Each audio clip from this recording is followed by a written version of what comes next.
Hi, my name is Sydney Ray. I am a linguist here at TLC, and I'm preparing this video recording today to report on some of the reflections from TLC's collaboration with the Alaska Gwich'in community in Beaver, Alaska.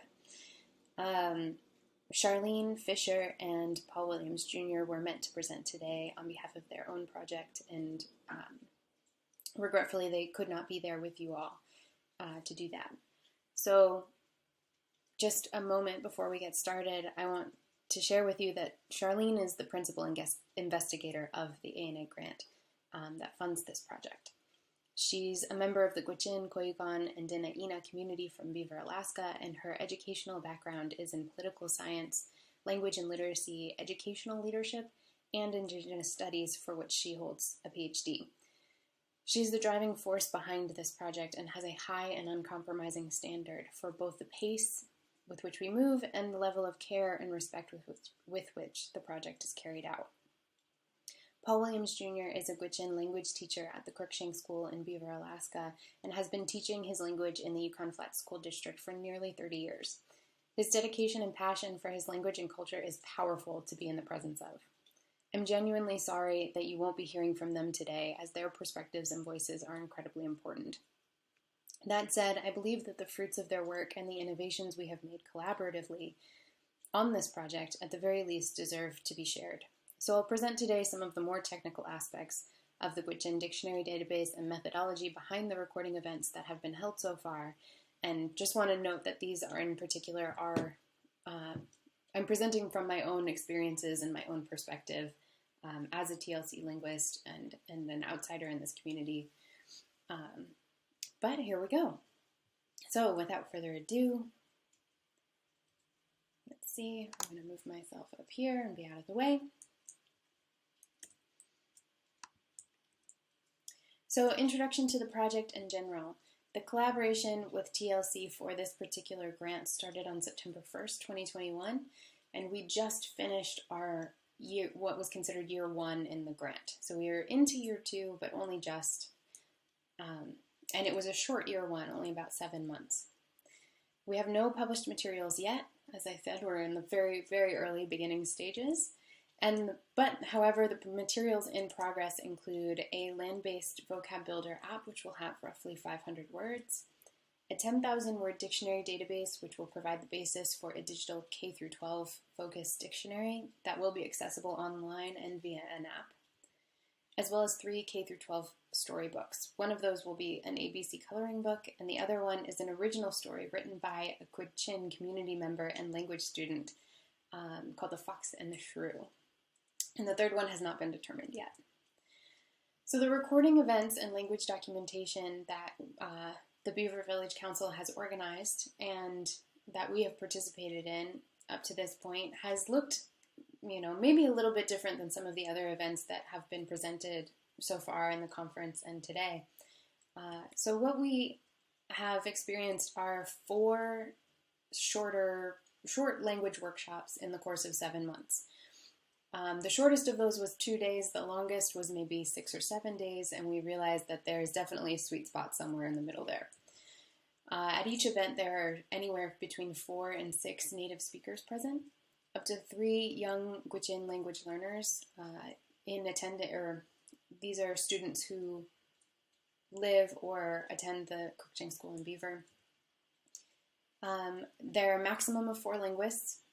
That we realized quickly that having more than 4 is just too difficult to accommodate in some of the spaces that we've worked in. And we've incorporated this sort of the method of new word creation and recording has taken on a sort of RWC, RRC hybrid method, which I'll talk about in a little bit more detail a bit later on. The focus has always been, up to this point for those 4 events, has been reviewing and recording words for the dictionary database. And they've always made time and incorporated some community engagement activities. So in our collaboration with this Gwich'in community, we have reimagined TLC's RWC method to a certain degree. And some of the you can already see from the previous slide that these events look a little bit different than some of the traditional RWC methods, which are usually a longer, more intense, maybe 2-week long word collection event that involves many, many speakers and as many linguists as we can, or scribes, as can be incorporated. And so this looks a little bit different. And some of the, our overarching characteristics of how it's different include that there is no rushing or competing. We very much take our time and move at a self-directed pace. There are no number targets that are reached. These are short events, as I mentioned before, and they're small groups. The speakers who are selected or who have been selected to participate in these events by Charlene and the Beaver Village Council have incredible amounts of experience and expertise working not just with Gwich'in, but in language work in general. They are teachers, they are translators and transcriptionists. They have been doing a lot of language work over the years. These events, because they're held locally, also involve a lot of non-speaker community involvement. There's youth involvement, as I mentioned earlier, time for cultural and language activities, and also honoring the documentation work of previous generations first. So this feeds into this RWC-RRC hybrid method approach. But before I get into that quite yet, I just want to take a moment to talk a little bit about the community engagement activities and what that looks like. So these are some photos from previous events, and usually these were sort of afternoon activities where we took a break from recording and went outside, or if the weather, allowed for that, and the elders took time to really break down and talk to the students directly about really important things that are part of this community and part of culturally living with the land in this part of Alaska. So on the bottom left, you can see William Tritt describing how to make a traditional whistle out of a young willow. Kathy demonstrates wrapping up the rabbit snares so that mother rabbits are not caught during the season where they're giving birth. And Frida and Kathy, as well as some of the other elders, led a demonstration during goose season on plucking geese and preparing geese for food. So these were all very practical events. The rabbit snares needed to be wrapped up. It was the time of year where it had to happen. And goose season, these geese ended up becoming dinner that evening. So they were all very relevant exercises that were also, part cultural event, but also part language instruction. There were constantly instructions and words being communicated in Gwich'in in reference to all of these projects. So they're incredible learning experiences, and they also, brought the elders and the speakers who are informing these dictionaries a lot closer to the people who are going to be directly impacted by their production. So yeah, we took some breaks to these events and went right back to work making recordings. So as I mentioned earlier, we developed this sort of RWC-RRC hybrid method. And I'm sure at this point in the conference you are quite familiar with the RWC method. But just briefly, RWC stands for Rapid Word Collection. And the idea is that we start from scratch. The speakers are working on, go topic by topic and try to come up with as many words related to that topic as possible in a given time frame, and then record those words, and that ends up becoming the basis of a dictionary. The RRC method is both a method of review for later on, once it's time to go over some of those other words or re-record words that maybe the initial recordings weren't great. But it's also a method that we use to refer to when there is an existing word list or something that has already been created that just needs to be recorded. So this is a hybrid of both of those models because Gwich'in has so many existing dictionaries already, and word lists and some academic resources and anthropological resources. So our clients with the Beaver Village Council wanted to make sure that we weren't starting from scratch when there are so many resources already available. So rather than asking our speakers to come up with this very basic vocabulary from scratch, we, started from someplace. So the very step one was to aggregate some of these previously published and unpublished word lists, dictionaries. We have a very thorough taxonomy of all of the different caribou and moose names, some anthropological resources that list medicinal plant names, as well as a sort of an exhaustive list of bird species. And all of those were kind of put together into one very large resource, one very large word list, if you will.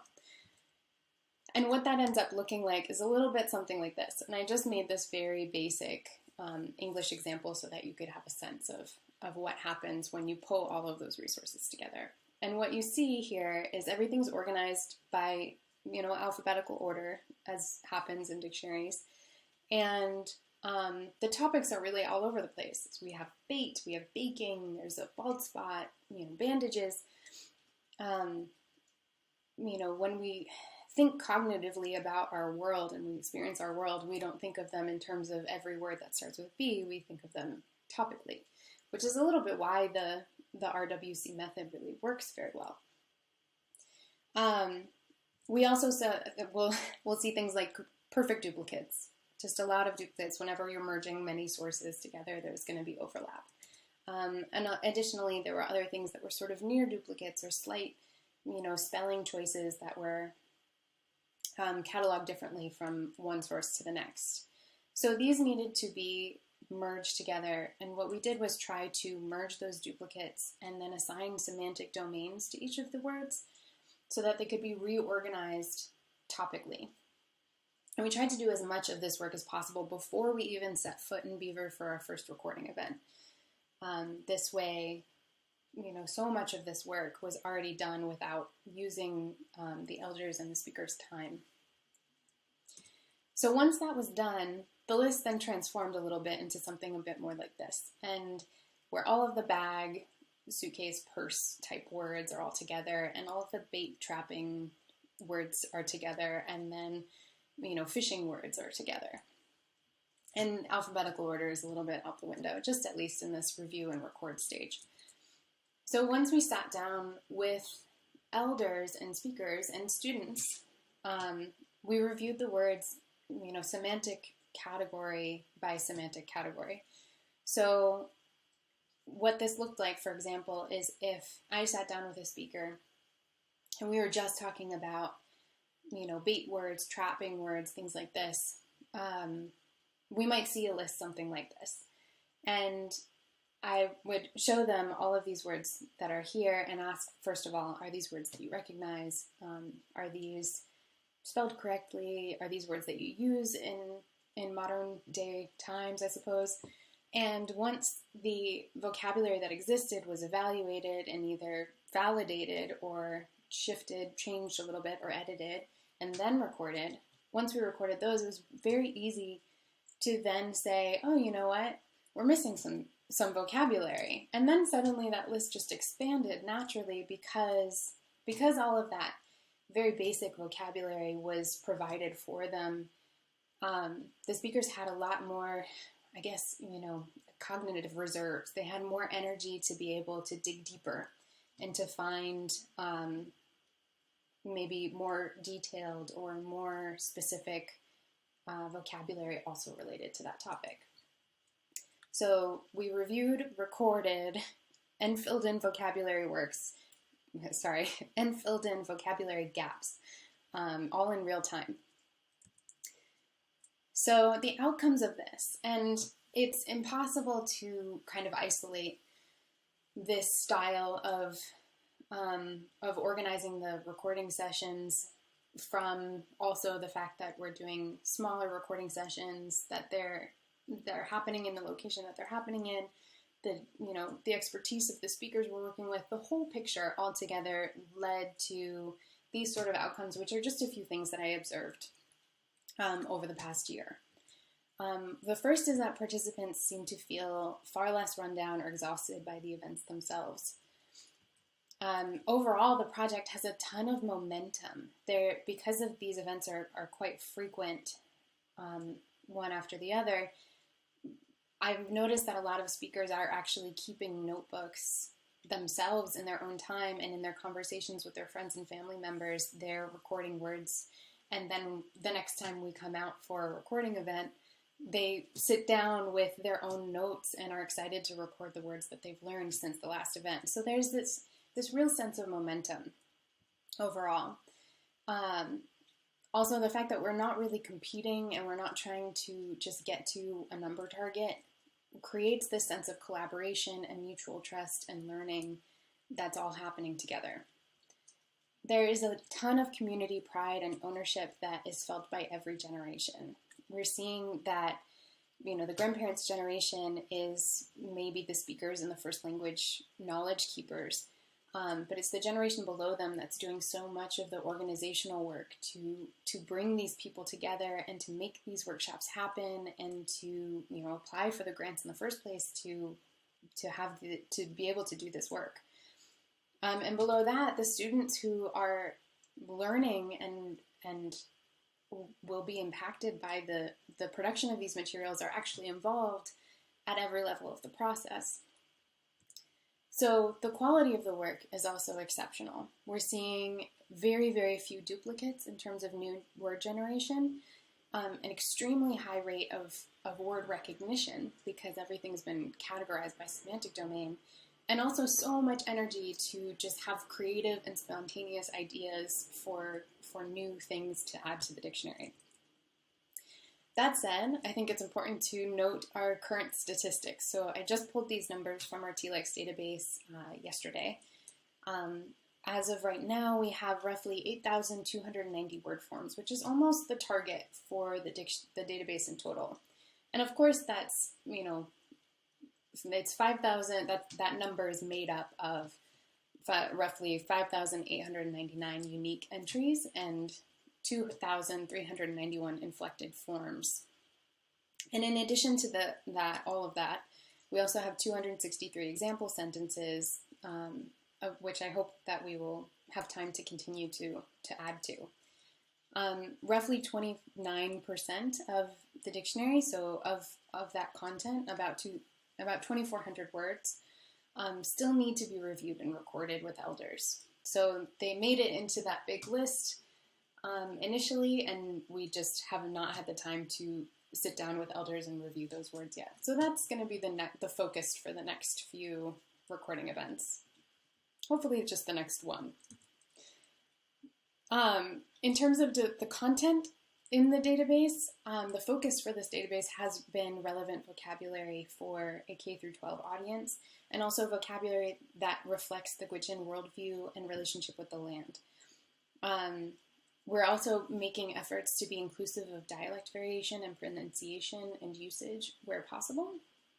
And additionally, the database and the final dictionary will feature tone marking, which has not been marked consistently across all Gwich'in print materials up to this point. Well, we're also marking parts of speech, and this will be the first dictionary for the Gwich'in language, I believe, that indicates parts of speech at all. And we're providing morphological breakdowns whenever possible, which is known to help stimulate curiosity and help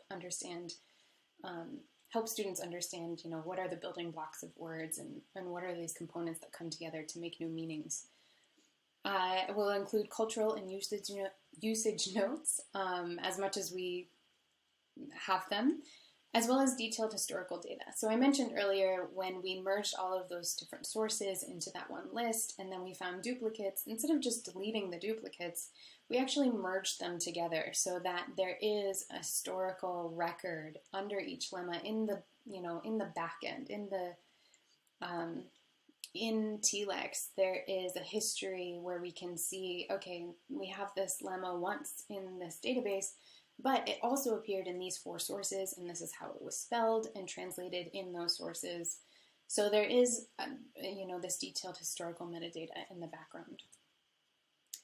The review process, as I mentioned before, this RWC-RRC hybrid method really involves review at the same time as new word generation.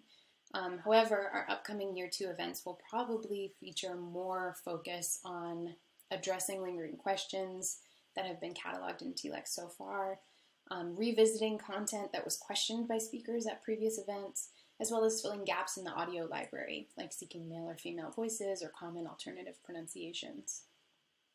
So just quickly, successes and lessons from the process. What has worked well for the community is moving at this self-driven pace. This is an incredibly gifted and motivated and hardworking group of people, and it's often me who runs out of steam before any of the elders do. So, and also including students and language learners in the recording processes and, in the dictionary project in general. There have been a few instances where an elder sitting next to a student were both doing recording work with me, and the student was able to actually articulate some of the nuance of the meaning behind a word or when it is used, I guess more adeptly than the elder was able to articulate themselves. And so they work together really nicely. There's this interesting just dynamic that comes out of having,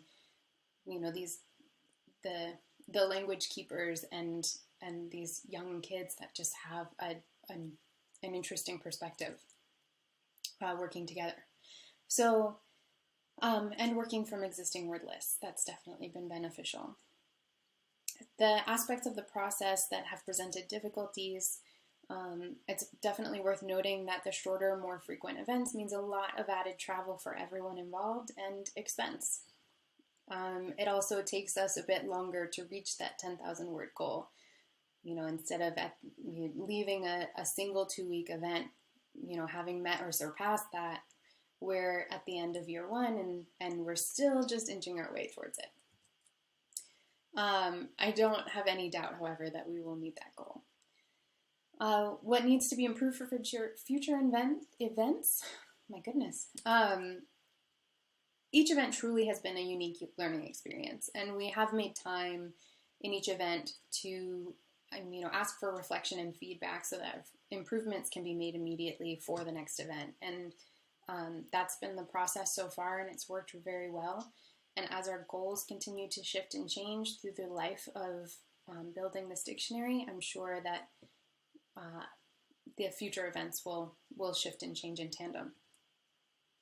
So anyway, that's all I have to share with you today. Masi cho, and thank you so much for being here and listening to all I have to say.